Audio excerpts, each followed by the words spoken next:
Really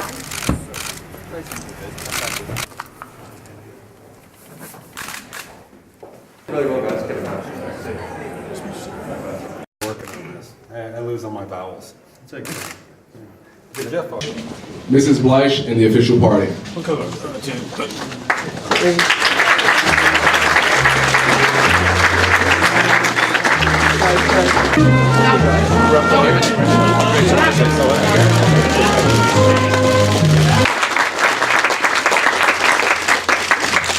Well, thank you very much, Jeff and Becky and my ministerial colleagues, Joel and Don and Kate. I see other members of the Australian Parliament here. I see former Leader of the Opposition, Brendan Nelson, who's now our head of the Australian War Memorial, and in very good hands it is, Brendan. Former Foreign Minister, Gareth Evans, a diplomatic icon, peanut boy of the world. Only just tragic. Distinguished representative of the Australian Diplomatic Corps. And also those of you who are friends of America, friends of Australia, friends one and all. Well, thank you, Jeff, for the kind invitation to come around here. He said pop around for a sandwich, and I thought, I arrived here, I was driving up the driveway, and I thought, geez, Americans know how to make a Prime Minister feel welcome. Thousands of people, he didn't tell me about 4th of July, so he did actually. So I'm glad that I'm here. I also take seriously his injunction from the much underrated US President John Adams, who was squeezing himself between George Washington and Thomas Jefferson for 4 years. And keeping speeches short, Ambassador, I counted the number of minutes in your speech. It ranged to 18 and a half minutes.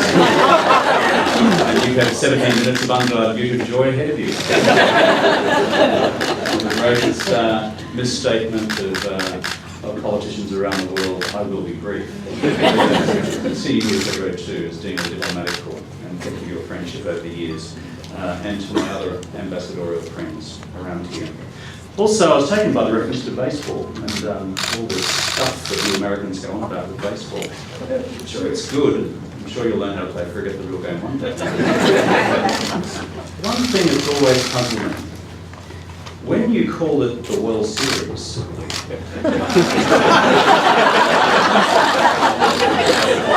how many other countries competed in call the World Series?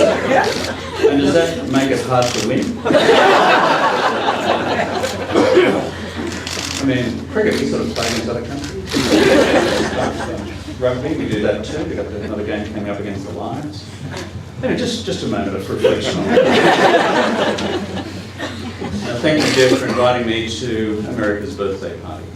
And I've come today because Jeff's a good friend. And he's a great friend of this relationship, and has made a great contribution to it. And if I could ask all of you to put your hands together for a great American ambassador.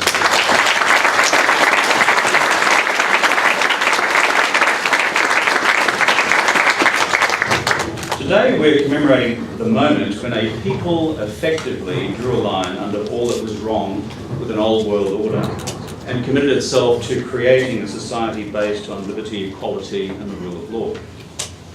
Radical ideas back then, less radical now, not entirely universal. And today it seems inconceivable those wonderful words of life, liberty and the pursuit of happiness crafted by Thomas Jefferson could have then been regarded as seditious. Hang your head in shame, High Commissioner.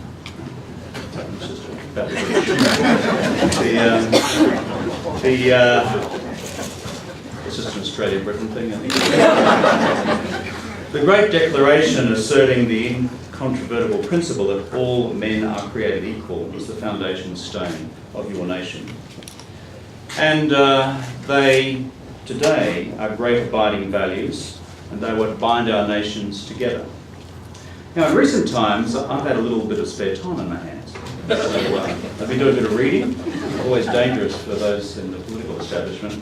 But I'm a poor student of US history. In fact, Ambassador Chen, I know more about the history of your country than I know about the history of the United States. So this guy, John Meacham, who's a Pulitzer Prize winner, just sent me this biography of Jefferson. So let me just read you one short paragraph on Meacham's reflections of Jefferson's role in the founding of America. Beecham writes, more than any of the other early presidents, more than Washington, more than Adams, Jefferson believed in the possibilities of humanity.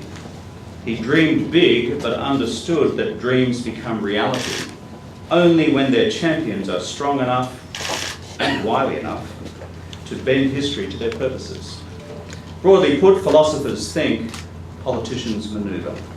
Jefferson's genius was that he was both and could do both, often simultaneously. Quite an extraordinary summation of an extraordinary statesman's contribution to the foundation of the American Republic.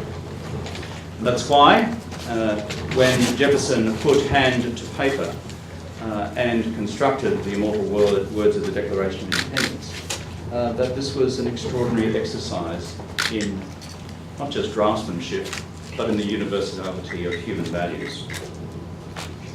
For Australia and the United States, these are values which we share. They are values worth living for, and when necessary, they are values worth dying for.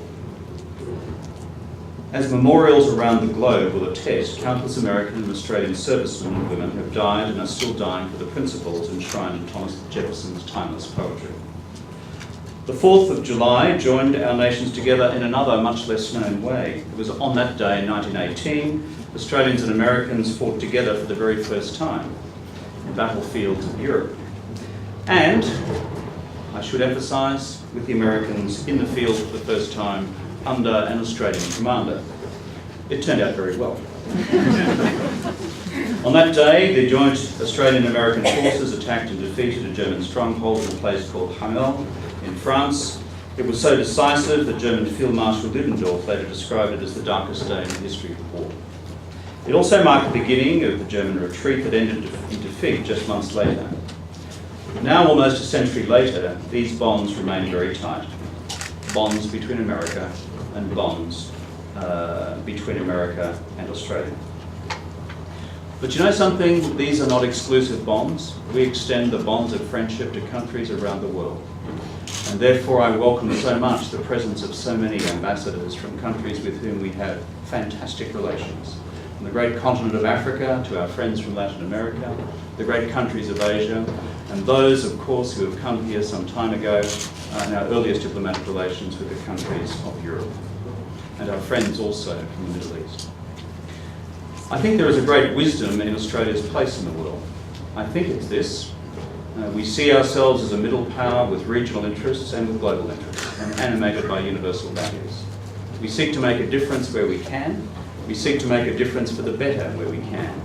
And we seek to do so in partnership with our friends around the world, in whichever continent.